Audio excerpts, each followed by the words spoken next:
एक ऐसा आदमी जिसने अपनी पूरी लाइफ ये जानने में लगा दी कि असल में भूत, आत्माएं और पैरानॉर्मल ताकतें जैसी कोई चीज़ होती भी है या नहीं, लेकिन आखिर में उसकी खुद की ही कहानी सबसे बड़ी मिस्ट्री बनकर रह गई।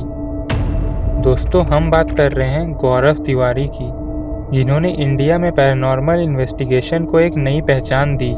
उन्होंने इंडियन पैरानॉर्मल सोसाइटी की स्थापना की और ऐसे कई हॉन्टेड जगहों से जुड़ी झूठी अफवाहों का पर्दाफाश किया। पर कुछ जगहें ऐसी भी थी जो उनकी मौत का कारण बने। आज इस वीडियो में हम यही पता लगाने की कोशिश करेंगे कि कैसे वो इस दुनिया को छोड़कर चले गए। हेलो गाइस, हॉरर दुनिया में आपका स्वागत है। गौरव तिवारी का जन्म 2 सितंबर 1984 को हुआ था और वो पेशे से एक पैरानॉर्मल रिसर्चर थे। पर वो हमेशा से पैरानॉर्मल रिसर्चर नहीं बनना चाहते थे, बल्कि उनको तो एक पायलट बनना था और उसी के लिए वो यूएसए के फ्लोरिडा शहर में एक कॉमर्शियल पायलट बनने की ट्रेनिंग ले रहे थे। पर यूएसए में वो जिस घर में रहते थे, वहाँ हुई एक घटना ने उनकी ज़िंदगी की दिशा ही बदल दी और वही उनके प्रोफेशन बदलने की भी वजह बनी। दरअसल हुआ कुछ ऐसा था कि गौरव तिवारी उनके 4 दोस्तों के साथ एक अपार्टमेंट में रहते थे। वहीं एक दिन अचानक उन पांचों को वहां पैरानॉर्मल एक्टिविटीज़ महसूस होने लगी और उन्होंने दावा किया कि उन्हें वहां पे एक छोटी बच्ची की भी आत्मा दिखती थी। हालांकि गौरव इससे पहले इन सब बातों में नहीं मानते थे, पर इस घटना के बाद उनकी इन सब चीज़ों में इंटरेस्ट काफ़ी बढ़ गई और उन्हें जानना था कि आखिर ऐसी पैरानॉर्मल एक्टिविटीज़ होती क्यों है और आखिर इनके पीछे का सच क्या है।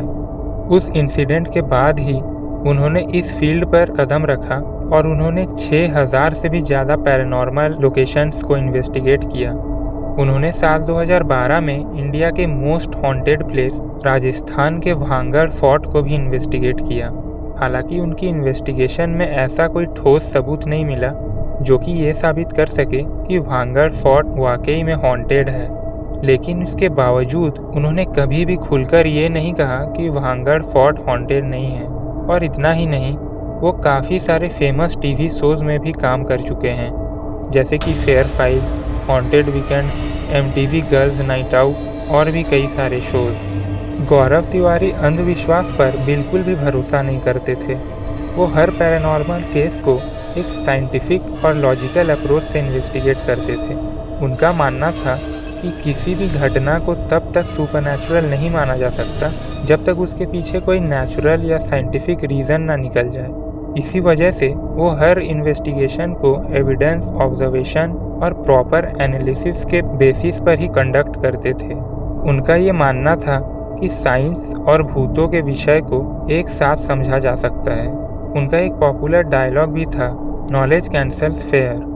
सब कुछ नॉर्मल चल रहा था, लेकिन फिर अचानक एक दिन 7 जुलाई 2016 को गौरव तिवारी रहस्यमय तरीके से इस दुनिया को छोड़कर चले जाते हैं। रिपोर्ट्स के मुताबिक 6 जुलाई की रात वो बिल्कुल नॉर्मल तरह से घर आए और सो गए। अगले दिन सुबह उठकर उन्होंने ब्रेकफास्ट किया, रोज़ की तरह अपने लैपटॉप पर ईमेल्स चेक की। सुबह लगभग 11 बजे वो बाथरूम में गए और काफ़ी टाइम तक वो बाहर नहीं आए। उसके थोड़ी देर बाद अंदर से किसी भारी चीज़ के गिरने की आवाज़ आई। जब उनके फैमिली ने उनका नाम पुकारा तो अंदर से कोई रिस्पॉन्स नहीं आया। जब दरवाज़ा तोड़कर देखा गया तो गौरव बाथरूम के फ्लोर पर पड़े हुए मिले। उन्हें तुरंत हॉस्पिटल ले जाया गया, लेकिन डॉक्टर्स ने उन्हें मरा हुआ डिक्लेयर कर दिया। रिपोर्ट्स के मुताबिक उनकी गर्दन पे एक निशान भी देखा गया था। उनकी मौत से कुछ हफ्तों पहले वो अपनी वाइफ से अक्सर कहते थे कि उन्हें लगता है कि कोई नेगेटिव फोर्स उन्हें अपनी तरफ खींच रही है और परेशान कर रही है। बाद में दिल्ली पुलिस की इन्वेस्टिगेशन में ये कॉन्क्लूज़न निकला कि उन्होंने खुद की ही जान ली थी, लेकिन उनके घर वाले इस बात से बिल्कुल सहमत नहीं थे। उनका मानना था कि गौरव की फाइनेंशियल या पर्सनल लाइफ इतनी भी बुरी नहीं थी कि वो कुछ ऐसा कदम उठाते। काफ़ी सारे पैरानॉर्मल जगहों पे इन्वेस्टिगेशन करते वक्त वो नेगेटिव एनर्जी से संपर्क करने की कोशिश करते थे और उन्हें अपने साथ आने के लिए भी कहते थे। इसी वजह से कुछ लोग ये अंदाज़ा लगाते हैं कि उनकी मौत का संबंध उन्हीं अनजानी ताकतों से हो सकता है। और कुछ लोग तो ये भी मानते हैं कि गौरव तिवारी ने अपनी ज़िंदगी उन रहस्य को समझने में लगा दी जिन्हें साइंस आज तक पूरी तरह एक्सप्लेन नहीं कर पाया है। उनका मानना था कि मौत के बाद भी कॉन्शियसनेस किसी न किसी रूप में मौजूद हो सकती है। इसीलिए कई लोग आज भी सोचते हैं कि वो उस दुनिया के करीब पहुंच गए थे जहां तक आम इंसान की सोच और विज्ञान आज तक नहीं पहुंच सका है। गौरव तिवारी की इसी चीज़ के ऊपर एक वेब सीरीज़ भी बनी है जिसका नाम है भय। आज इतने सालों बाद भी सवाल वही है कि क्या सच में उनके साथ कुछ ऐसा हुआ था जिसे हम समझ नहीं पाए, या फिर इस कहानी के पीछे कोई और ही राज छुपा था। सच क्या था ये शायद हम कभी ना जान पाए, लेकिन एक बात ज़रूर है, उनकी कहानी आज भी लोगों को सोचने पर मजबूर करती है कि क्या हमारी दुनिया में वाकई सब कुछ उतना ही सिंपल है जितना हमें दिखता है।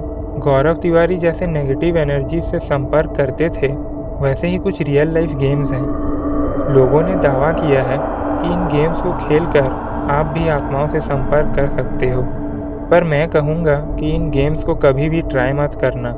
तुम इन्हें खाली एंटरटेनमेंट पर्पस के लिए देख सकते हो। बाकी अगर आपको उन गेम्स के बारे में जानना है तो लेफ़्ट वाली वीडियो देख सकते हो।